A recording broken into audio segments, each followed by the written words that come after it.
Til bilgan el biladi deb bejizga aytishmaydi. Ayniqsa bugun yoshlar orasida xorijiy tillarni o'rganish ommalashgani sari ularning dunyo ko'rishga, yangi tajribalarni o'zlashtirishga bo'lgan imkoniyatlari ham kengaymoqda.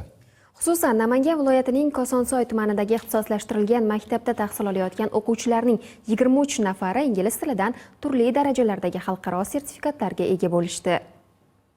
Bu yorliqlar chet tilini bilish bo'yicha ushbu maktabning 23 nafar bir sinf o'quvchilari tomonidan joriy o'quv yilida erishilgan milliy va xalqaro darajadagi sertifikatlardir. O'quvchilar dars va bo'sh vaqtlarida xorijiy tillarni o'rganishni o'z oldilariga maqsad qilganlar. Viloyatda bunday til bilish sertifikatlariga ega yoshlar talaygina. E'tiborga molik jihati o'qituvchilar va ota-onalarning tashabbusi bilan sinfdagi barcha o'quvchilar bir vaqtning o'zida turli darajadagi natijalarni qo'lga kiritgan ilk namunaviy sinfga aylandi.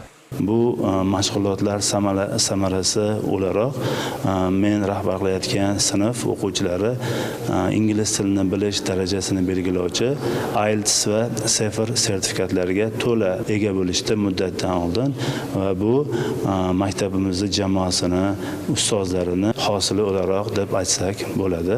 Bu boshlang'ich, ammo havas qilsa arzigulik natija yoshlarga ta'limning keyingi bosqichi, ya'ni oliygohlarga kirishda imtiyoz bo'libgina qolmay, dunyo miqyosida do'stlar orttirishi, so'nggi texnologiyalar, zamonaviy kasblarni o'zlashtirishda dastlabki qadam bo'lib xizmat qiladi. O'quvchilarning ta'lim yo'lidagi kelgusi marralari bundan-da baland.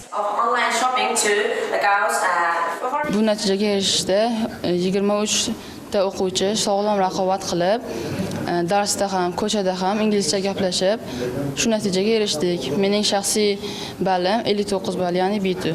Biz 8-aniq fanlar o'quvchilari kelajakda, ya'ni bitirish yilimizda yuksak natijalarga erishib, ota-onalarimizni, ustozlarimizni ishonchini oqlayman deb umid qilamiz hamda va'da beramiz. Pedagoglarimizga, o'qituvchilarimizga o'z minnatdorchiligimizni bildirib qolamiz. Ixtisoslashgan maktabda o'quvchilarga yaratilgan shart-sharoitlar o'smirlarning darsdan tashqari vaqtlarini xorijiy tillarni o'rganish, sport, shaxmat, axborot texnologiyalari, kitob mutolaasi va aniq fanlarni o'rganish bilan to'ldirish imkoniyatlari ota-onalar tomonidan ishonch va umid bag'ishlangan. Bulardan unumli foydalangan har qanday yosh e'tibor va e'tirof markazida.